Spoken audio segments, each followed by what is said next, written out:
Usually English के paper के बाद एक दिक्कत जो मैक्सिमम स्टूडेंट्स फेस करते हैं दैट इज पेपर काफी लेंथी था जिसको सही फॉर्मेट में सही टाइम के अंदर हम लोग अटेम्प्ट नहीं कर पाए। अब इसके दो मेजर रीजन है। सबसे पहले तो हर एक सेक्शन को अटेम्प्ट करते समय उन्होंने टाइम को यूटिलाइज नहीं किया सही फॉर्मेट में, और दूसरी चीज हर एक सेक्शन को अटेम्प्ट करते समय उन्होंने प्रेजेंट नहीं किया सही फॉर्मेट में। और इन्हीं दो चीजों के बारे में आज की वीडियो में बात करेंगे। नमस्कार दोस्तों, मैं सौरभ एडुकेटर में आप सबका स्वागत करता हूं। आज की वीडियो में हम बात करने जा रहे हैं कल होने वाले इंग्लिश के पेपर का प्रेजेंटेशन के बारे में, जहां पे दो चीजें मेजरली डिस्कस करेंगे। सबसे पहले तो टाइम मैनेजमेंट की बात करेंगे, जहां पे हर एक सेक्शन कितने टाइम के अंदर आपका होना चाहिए ये मैं सबसे पहले बताऊंगा। उसके बाद साथ में ये भी बताऊंगा कि अटेम्प्ट करते समय किस सीक्वेंस में आपको सारे क्वेश्चन या फिर सारे सेक्शन को अटेम्प्ट करना चाहिए। उसके बाद मैं बताऊंगा हर एक क्वेश्चन हर एक सेक्शन को अटेम्प्ट करते समय कौन कौन से प्रेजेंटेशन टिप्स को दिमाग में आपको रखना है। और इन दोनों चीजों को डिटेल में जानने से पहले वीडियो को अभी पॉज करके एक लाइक जरूर करिएगा और कमेंट सेक्शन में बताइए कि at this point of time आपका प्रिपरेशन कितना हुआ है। जब शुरुआत अगर टाइम मैनेजमेंट के साथ करते हैं तो आपके पेपर में यूजुअली 6 सेक्शंस पूछे जाते हैं, बट मैंने 5 सेक्शंस में बताया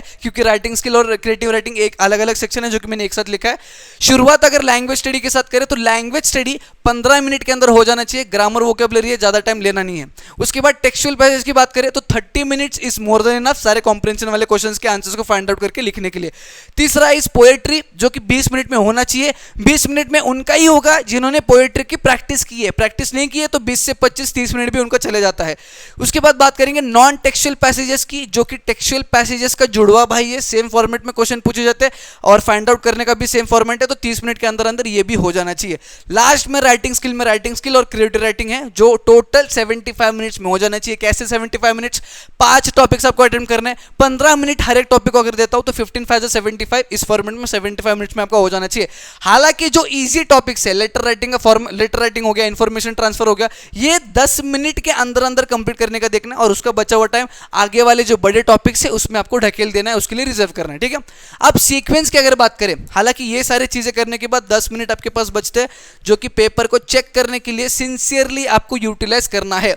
उसके बाद सीक्वेंस की अगर बात करें तो सबसे पहले जो हम लोग अटेम्प्ट करेंगे दैट इज सेक्शन 1। ठीक है, पहले मैं कैसे अटेम्प्ट करेंगे वो बताता हूं, उसके बाद रीजन बताता हूं। सबसे पहले करेंगे सेक्शन 1, उसके बाद होगा आपका section 2। Section 1 is language study, section 2 होगा आपका टेक्सचुअल पैसेजेस, फिर उसके बाद होगा सेक्शन 4।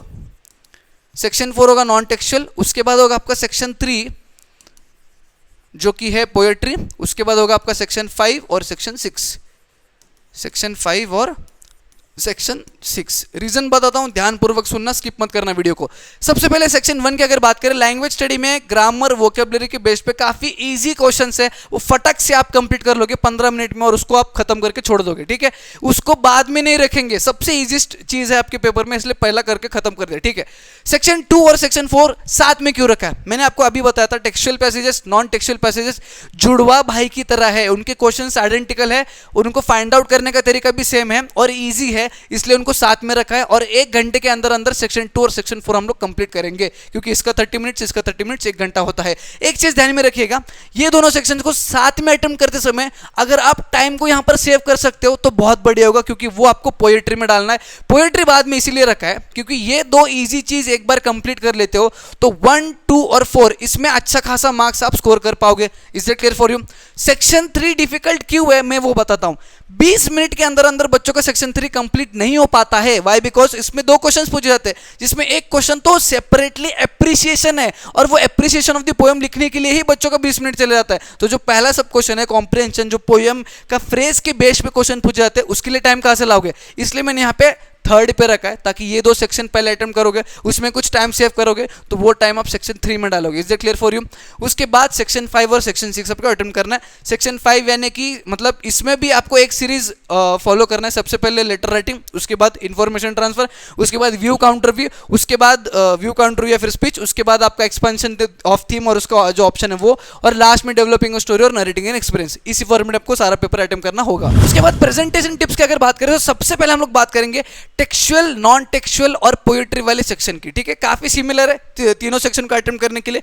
सबसे पहले चीज तो बेसिक लेआउट आप देख लीजिए, मराठी वाले में भी बताया था, मार्जिन किस प्रकार से रहने चाहिए वगैरह वगैरह। ठीक है, दूसरी चीज जो क्वेश्चंस और उनके अटेम्प्ट आंसर्स को आप लिखने वाले हो वो पूरा पूरा आपको लिखना है, ठीक है। जैसे कि मेजरली यहाँ पे देखो, I went over during the interval and set down beside her. यहाँ पे बच्चे यूजुअली क्या करते हैं, बस आंसर में इंटरवल लिखते हैं और खत्म। नहीं, आपको वैसा करना बिल्कुल भी नहीं है। ऐसा लिखोगे तो टीचर्स को चेक करते समय दिक्कत कम होगी, और जितनी कम दिक्कत होगी टीचर्स को चेक करते समय उतना ज्यादा वो इंप्रेस होंगे, उतना बढ़िया वो आपको मार्क्स देंगे। इसलिए ऐसे पूरे फॉर्मेट में आपको आंसर्स लिखने, और जो मेन आंसर है उसको अंडरलाइन करना बिल्कुल भी ना भूले। Is that clear for you? दूसरी चीज, जो पर्सनल रिस्पॉन्स वाले क्वेश्चन है, जो लास्ट है यूजुअली कॉम्प्रिहेंशन में, इसको ज्यादा स्ट्रेच करने की बिल्कुल भी जरूरत नहीं है। इसका एक सेट मतलब सेट डिसाइड करना है, किस प्रकार का सेट। जैसे कि हर एक स्टूडेंट का अलग अलग होता है। जैसे कि मेरी हैंडराइटिंग के हिसाब से मैं इसको 8 लाइंस में लिखूंगा, ठीक है। ये मेरे दिमाग में मैं बैक ऑफ द माइंड रखूंगा कि 8 लाइंस के अंदर अंदर हो ही जाना चाहिए। वैसे आपका कितने लाइंस में होता है वो आपको ध्यान में रखना है, और उतने ही लाइंस में आपको ये जो है इसको लिखना है, इसको ज्यादा स्ट्रेच नहीं करना है। दूसरी चीज, ये टेक्सुअल, नॉन टेक्सुअल और पोएट्री में जो कॉम्प्रिहेंशन बेस्ड क्वेश्चंस है ना, आपको ये पूरा का पूरा एक ही पेज के अंदर कंप्लीट करना है। ये टारगेट आपका रहना चाहिए, ठीक है। इसको अगर एक्सटेंड करने जाओगे ना, ठीक है, एक्सटेंड करोगे मार्क्स भी मिलेंगे, मतलब मार्क्स तो उतने ही मिलेंगे, ठीक है, बट उसमें क्या है ना, टाइम आपका ज्यादा जा रहा है, और यहां पे अगर ज्यादा टाइम आप इन्वेस्ट करते हो तो आगे आपको बहुत दिक्कत आने वाली है। इसलिए टारगेट आपका रहना चाहिए कि जो हर एक सेक्शन को कॉम्प्रिहेंशन है, जैसे कि देखो B1 B2 B3 B4 B5, A1 A2 A3 A4 A5, ये सारे चीजें एक ही पेज के अंदर अंदर मुझे कंप्लीट करना है, इसको ज्यादा स्ट्रेच करना नहीं है, ठीक है। Is it clear for you? तीसरी चीज, अब बच्चे क्या करेंगे ना, यूजुअली क्वेश्चन नंबर 4A हो गया, यहाँ पे क्वेश्चन नंबर 2B हो गया, तो उसके सब क्वेश्चन आर सम कुछ इस प्रकार से, जैसे कि A1 है, A2 है, A3 है, A4 है, A5 है, ठीक है। अब टेक्सुअल में भी A1 A2 A3 A4 A5 है, B1 B2 B3 B4 B5 है, और नॉन टेक्सुअल में भी A1 A2 A3 A4 है, ठीक है। तो यूजुअली बच्चे यहाँ पे कंफ्यूज हो जाते हैं। कई बार क्या होता है ना, लिखते समय, फॉर एग्जांपल अगर मैं नॉन टेक्सुअल का आंसर लिख रहा हूँ तो मुझे A4 वाला नहीं आ रहा है, मुझे A4 वाला आंसर नहीं आ रहा है, तो बच्चे क्या करते हैं, A4 लिखते हैं और इसका आंसर छोड़ दिया आपने, बाद में लिखेंगे। और वही 2A में, पहले वाले क्वेश्चन में 2A में भी आपको 4th क्वेश्चन का आंसर नहीं आ रहा है तो आपने छोड़ दिया। अब होता क्या है, कंफ्यूज हो जाते बच्चे, यहां वाला A4 का आंसर वो यहां पर लिखते हैं और यहां वाला A4 का आंसर वो यहां पे लिखते हैं। तो ये कंफ्यूजन ना हो इसलिए लिखते समय क्वेश्चन को 2 बार पढ़े, और ये क्वेश्चन कौन सा लिख रहे हो उसको भी ध्यानपूर्वक लिखे, क्योंकि बच्चे जो B1 B2 B3 B4 B5 लिखते हैं इसमें भी कई बार गलती से B4 की जगह A4 लिख देते हैं, और वहां पे जो है मार्क्स आपके कंपलसरी कटने वाले हैं। और उसके बाद एक चीज आपको ध्यान में रखना है, जैसे ही आपका क्वेश्चन कंप्लीट हो जाता है, ये वाला लाइन खींचना बहुत जरूरी है, ठीक है। जैसे आपका क्वेश्चन कंप्लीट हो गया, A4 के बाद A5 अगर नहीं है तो यहां पर आपको लाइन खींचना है। Is that clear for you? अगर A5 है, अगले पेज पे लिखा है, तो उसके बाद आपको लाइन खींचना है। Is that clear for you? अगर A5 नहीं है तो लाइन खींचना है। Is that clear for you? उसके बाद हम लोग बात करेंगे समरी राइटिंग और एप्रिसिएशन की, टू बी स्पेसिफिक, ठीक है। अब एप्रिसिएशन में सबसे पहले बात करते हैं, काफी बच्चों को डाउट है, कमेंट्स में काफी बच्चे लिखते हैं, काफी बार उन्होंने मेंशन किया कि सर हमारे स्कूल में बताया एप्रिसिएशन इतना लिखना है, उतना लिखना है, पॉइंट वाइज फॉर्मेट में लिखना है, पैराग्राफ फॉर्मेट में लिखना है, तो सही फॉर्मेट क्या है? अब देखो, अकॉर्डिंग टू बोर्ड एग्जाम्स आपका जो एप्रिसिएशन है वो पैराग्राफ फॉर्मेट में ही चाहिए। अब कितना लिखना है ये सबसे मेजर डाउट है। तो देखो, अभी मैं आपको लास्ट बता रहा हूं, ध्यानपूर्वक सुनना। 10 से 15 लाइंस, मैक्सिमम 15 लाइंस और कम से कम 10 लाइंस का एप्रिसिएशन आपको होना चाहिए, ठीक है। अब ये 10 से 15 लाइंस जो है वो 3 से 4 अलग अलग पैराग्राफ्स में लिखना है। क्यों लिखना है वो भी मैं बताता हूं। 3 से 4 अलग अलग पैराग्राफ्स में लिखना है, और हर एक पैराग्राफ लिखने के बाद एक लाइन बीच में छोड़ना है। इससे क्या होता है ना, जो भी आप आंसर लिख रहे हो वो खुला खुला दिखेगा, और खुले खुले आंसर्स को पढ़ने में काफी आसानी होती है, उसमें जो चीजें दी गई है उसको आइडेंटिफाई करने में काफी आसानी होती है। Is that clear for you? अब ये मैंने लिखा है एप्रिसिएशन, ये काफी लंबा लिखा है, इतनी लिखने की जरूरत भी नहीं है। मैंने कितना कहा, 10 से 15 लिखना है और 3 से 4 पैराग्राफ के अंदर अंदर आपका हो जाना चाहिए। Is that clear for you? जो टाइटल आप लिखोगे उसको अंडरलाइन करना ना भूले। अगेन, आपके पास अगर टाइम है लिखते समय, साइमल्टेनियसली लिखते समय हाथ में पेंसिल लेके बैठिएगा, जो भी मेन चीजें हैं, जैसे कि यहाँ पे पोएट का नाम है विलियम शेक्सपियर, अंडरलाइन किया, ठीक है। उसके बाद क्या है पोएम का नाम, उसको अंडरलाइन किया। जो भी आपको लगता है जो इंपॉर्टेंट चीजें हैं, alliteration, repetition, figures of speech, इसको अंडरलाइन किया, जो भी चीजें हैं उसको आप अंडरलाइन कर सकते हो टू हाईलाइट, जिससे टीचर्स को आसानी होगी चेक करते समय। ये हो गया अप्रिसिएशन का, इसमें कोई डाउट नहीं है। बात करेंगे हम लोग समरी की, तो समरी का तो फॉर्मेट सिंपल है, अगेन 10 से 15 लाइन के अंदर होना चाहिए, बस उसमें एक ही पैराग्राफ होना चाहिए। 3 से 4 अलग पैराग्राफ जो है वो टीचर्स एक्सेप्ट नहीं करेंगे, एक ही पैराग्राफ के अंदर सारी चीजें आपको समा देना है। Is that clear for you? अब देखो यहां पर मैंने क्या बताया था, A4 के बाद अगर A5 है तो यहां पे लाइन नहीं खींचना है, अगर नहीं है तो यहां पे लाइन खींचना है। यहां पे देखो A4 के बाद A5 नेक्स्ट पेज पे आया और A5 खत्म होने के बाद मैंने यहां पे लाइन खींचा है। Is that clear for you? अब दूसरी चीज, 4A खत्म हो गया, 4B मैंने यहीं पे नीचे लिखा है। अब आप ऐसे लिख सकते हो, but what I would suggest आप ऐसे मत लिखो, 4B जो है वो नेक्स्ट पेज पे लिखो, जिससे बिल्कुल भी दिक्कत नहीं होगी, बिल्कुल भी कंफ्यूजन नहीं होगी टीचर्स को चेक करते समय। ठीक है, आपको पेपर की कमी नहीं है, आपको सुटी यानी कि एकदम कंफर्टेबल वे में लिखना है, इसलिए 4B जो है वो नेक्स्ट पेज पे लिखो, और जो हेडिंग है आपका समरी का उसको अंडरलाइन करना ना भूले। अगेन साइमल्टेनियसली टाइम है, कर सकते हो तो इसमें भी जो भी इंपॉर्टेंट चीजें आपको लगती है उसको अंडरलाइन करो, जिससे वो आंसर और ज्यादा उभर के दिखेगा। आंसर खत्म होने के बाद एक लाइन खींच के इसको खत्म करो। और ये दोनों को रिप्रेजेंट करने से पहले इनमें जो भी चीजें आप लिखने वाले हो, जैसे समरी की अगर बात करूं, समरी में आप कितने चीजें मेंशन करने वाले हो, 4, 5, 6 जो भी है, उसको पीछे जो रफ लेआउट आप बना रहे हो उस रफ में उन चीज़ों को लिखो। जो जो चीज़ लिखने वाले हो उनको बस उसका टॉपिक है, फिर 1-2 वर्ड में उसको मेंशन करना है और उसी चीज़ को यहाँ पे जाके एलोबरेट करना है। एप्रिसिएशन की बात करूँ तो इसका पॉइंट वाइज फॉर्मेट मैंने बताया था, जो कि कुछ इस प्रकार से होता है। वो पॉइंट वाइज फॉर्मेट आप पीछे लिख सकते हो अगर आप उसको भूलते हो, और उसी पॉइंट वाइज फॉर्मेट को यहाँ पे आपको एलोबरेट करना है। उसके बाद हम लोग बात करेंगे लैंग्वेज स्टडी की, जो कि आपका ग्रामर वोकैबुलरी वाला है, और इसी वाले सेक्शन को सबसे पहले आप अटेम्प्ट कर रहे हो। सबसे इंपॉर्टेंट चीज़ आपको जानना जरूरी है कि ये पहला पेज होगा आपका आंसर शीट का, तो इस प्रकार की गंदगी बिल्कुल भी नहीं चलेगी। इस प्रकार की गंदगी अगर पहले पेज पे देखा जाता है तो टीचर्स का चेक करते समय मूड ऑफ हो जाता है, और अगर यहीं पे मूड ऑफ हो गया तो आगे पेपर में कितने ही सही फॉर्मेट में कितने ही सही चीजें क्यों ना लिखी हो, हर एक क्वेश्चन में आधा आधा मार्क काटने का टीचर की इच्छा हो सकती है। इसलिए आपको शुरुआती का पेज एकदम नीट, क्लीन, क्लियर आपको रखना है। दूसरी चीज, यहाँ पे बच्चे गलती कहाँ पे करते हैं वो मैं आपको बताता हूँ। जैसे कि देखो क्वेश्चन नंबर 1A का सब क्वेश्चन A1 है। अब A1 में भी 4 सब क्वेश्चन है, 1, 2, 3, 4, 5। कई बार लिखते समय ये 4 सब क्वेश्चंस को आइडेंटिफाई नहीं कर पाते, टीचर्स कंफ्यूज होते हैं। जैसे कि देखो यहाँ पे क्वेश्चन नंबर 1B में सेकंड क्वेश्चन के 2 यहाँ पे सब क्वेश्चन है, A और B। आपको दिख रहा है? नहीं दिख रहा है, मुझे भी नहीं दिख रहा है। तो उसको आइडेंटिफाई कराने के लिए आप क्या कर सकते हो, A को अंडरलाइन करो और B को अंडरलाइन करो। ठीक है, यहाँ पर 1, 2, 3 को अंडरलाइन करो, यहाँ पे 1, 2, 3, 4, 5 को अंडरलाइन करो, जिससे टीचर्स को पता चलेगा।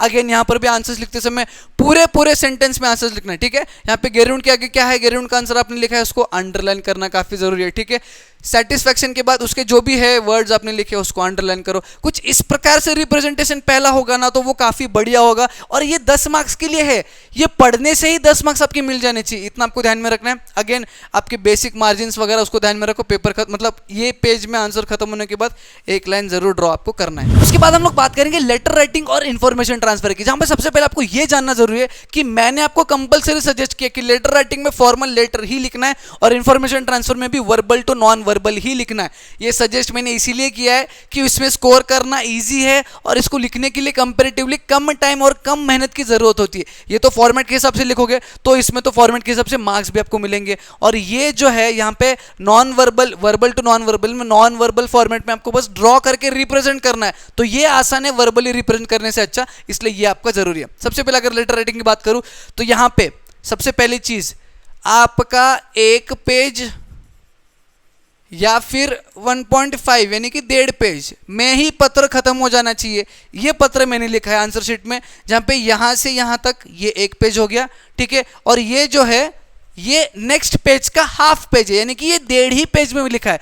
इससे ज्यादा आपको एक्सटेंड करना नहीं है, इसके अंदर अंदर ही कंप्लीट करना है, क्योंकि इसमें कम से कम टाइम अगर आप यूज करते हो तो आगे वाले क्वेश्चंस के लिए आप टाइम सेव करोगे। इसमें आपको 15 मिनट तो मिलते हैं अकॉर्डिंग टू रूल, 75 मिनट्स आपको मिल रहे हैं, बट ये आपका 10 मिनट में कंप्लीट करने का टारगेट रहना चाहिए। और ये पत्र लिखते समय यूजुअली फॉर्मल लेटर लिखोगे तो जो पत्र आप जिसको लिख रहे हो, जिस रीजन की वजह से लिख रहे हो और क्या एक्सपेक्ट उनसे कर रहे हो, ये 3 चीजें मेंशन करोगे। तो जो चीजें आप मेंशन कर रहे हो, try to underline those things, कि सबसे पहले आप कौन हो, किसको पत्र लिख रहे हो, वो अगर जो प्रॉब्लम क्या है, किस लिए लिख रहे हो, आप उनसे क्या एक्सपेक्ट कर रहे हो, इसको अगर अंडरलाइन करते हो तो वो अगेन हाईलाइट करेगा आपके इस पत्र को। तो टीचर्स यूजुअली चेक करते समय उनको आसानी होगी। सब्जेक्ट को भी हाईलाइट करो, क्योंकि ये भी सबसे इंपॉर्टेंट चीज है, इसका अलग मार्क्स का मार्किंग स्कीम है, इसको अलग मार्क्स आपको मिलते हैं। Is it clear for you? इतना पत्र लेखन का हो गया, यानी कि लेटर राइटिंग का हो गया। इंफॉर्मेशन ट्रांसफर की अगर बात करें तो यहां पे आपको रिप्रेजेंटेशन करना है।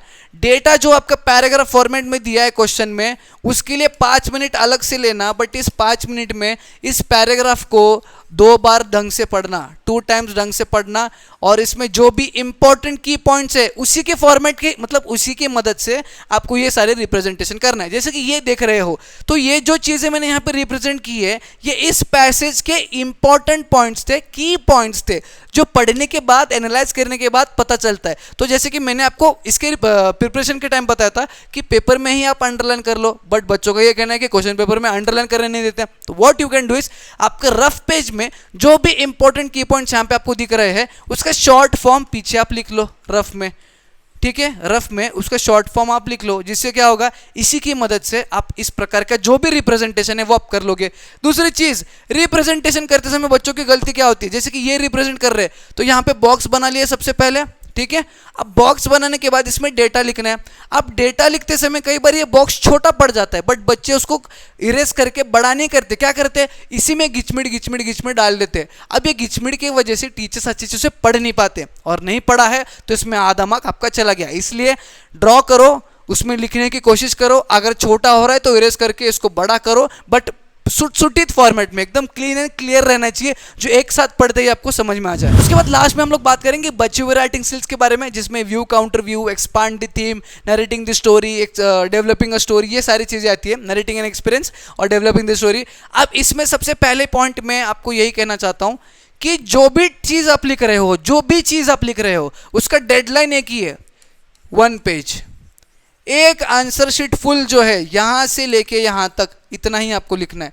अगर आपकी हैंडराइटिंग काफी मोटी है तो आप इसके बाद इतना पेज और ज्यादा यूटिलाइज कर सकते हो, बट अगर इतनी ही आपकी हैंडराइटिंग है तो एक पेज के अंदर हर एक टॉपिक जिनको मैंने अभी आपको मेंशन किया है, वो हर एक टॉपिक एक पेज के अंदर आपका हो जाना चाहिए। Is that clear for you? ये सबसे पहले इंपॉर्टेंट चीज है। दूसरी इंपॉर्टेंट चीज, जैसे कि आप ये देख रहे हो, ऑब्वियसली पैराग्राफ फॉर्मेट में लिखना है, बट ऐसे नहीं लिखना है। What you have to do is, इसको 3 से 4 अलग अलग पैराग्राफ्स में डिवाइड करो। क्या करो, 3 से 4 अलग अलग पैराग्राफ में, जैसे यहाँ से यहाँ एक पैराग्राफ हो गया, यहाँ से यहाँ दूसरा पैराग्राफ हो गया, यहाँ से यहाँ तीसरा हो गया, यहाँ से यहाँ चौथा हो गया। अब ये अलग अलग पैराग्राफ में आप लिखोगे ना, तो क्या होगा, टीचर्स को पढ़ते समय आसानी होगी। वो हर एक पैराग्राफ में से कुछ चीजों को पढ़ेंगे, जिससे उनको आइडिया आ जाएगा कि ये जो भी चीज आपने लिखा है ये कितना सही है, कितना गलत है, और उसके हिसाब से वो मार्क्स दे सकते हैं। अगर आप, जैसे कि ये गलत है, ये एक साथ आपने अगर लिखा है तो इसमें टीचर्स को बहुत कंफ्यूजिंग होगा पढ़ने के लिए, और टीचर्स पढ़ेंगे भी नहीं, और नहीं पढ़ेंगे तो आधा 1 मार्क्स तो ऐसे ही वो काट देंगे, ठीक है, बिना मतलब कि आधा 1 मार्क आपके यहाँ पे चले जाएंगे। उससे अच्छा सुटी देने की थोड़ा सा क्लियर फॉर्मेट में, खुले फॉर्मेट में लिखेंगे, जहां पे 3 से 4 अलग अलग पैराग्राफ में आप लिखेंगे, एंड साइमल्टेनियसली पेंसिल से try to mark, underline some of the important things, ठीक है, जो आपको पता है कि ये टीचर्स ने पढ़ना चाहिए, ये कुछ है जिसके मदद से आपको मार्क्स मिल सकते हैं। तो उन चीज़ों को अंडरलाइन करो, हाईलाइट करो और इंप्रेस कर लो टीचर को। सेम गोज फॉर जो भी टॉपिक आप लिख रहे हो, पैराग्राफ्स में डिवाइड करो और लिखो। एक दूसरी चीज, इसको लिखते समय बैक ऑफ द माइंड आपका चलना चाहिए कि भाई साहब इसके लिए बस 15 मिनट का समय मैं दे रहा हूं, इस 15 मिनट को कैसे यूटिलाइज करना है। सबसे पहले 5 मिनट जो है मैं उसको यूटिलाइज करूंगा, जो लास्ट का रफ पेज है, उस रफ पेज में जो भी मुझे लिखना है उसमें कौन कौन सी चीजें, जैसे कि 4 पैराग्राफ्स में यहाँ पे लिख रहा हूँ, तो हर एक पैराग्राफ में 2 चीजें जो एक्सप्लेन में करने वाला हूँ, वो 2 चीजें ऐसा रफ में लिखो। ये 2 चीजें जो लिख रहे हो उसको यहाँ पे एक्सपेंड करो। जब तक ये रफ लेआउट में नहीं लिखोगे, यहाँ पे लिखने में दिक्कत होगी। जैसे कि आप ये नहीं करते हो, पहले 2 चीजें मेंशन करते हो तो आखिर की 2 चीजें भूल जाओगे बैक ऑफ द माइंड, इसलिए उसको रफ में लिखो और इस चीज को प्लॉट करो। और ये चीज करने के लिए 5 मिनट यूटिलाइज करो, और 10 मिनट जो बचते हैं उसको यूटिलाइज करो इसको एक पेज के अंदर लिखने के लिए। और ये time limit back of the mind हमेशा चलना चाहिए। लेटर राइटिंग और इंफॉर्मेशन ट्रांसफर में अगर टाइम बचता है, वो टाइम यहाँ पे अगर आप डालते हो तो यहाँ पे आपको 15 मिनट से ज़्यादा यानी कि 20-20 मिनट का समय आपको मिल सकता है।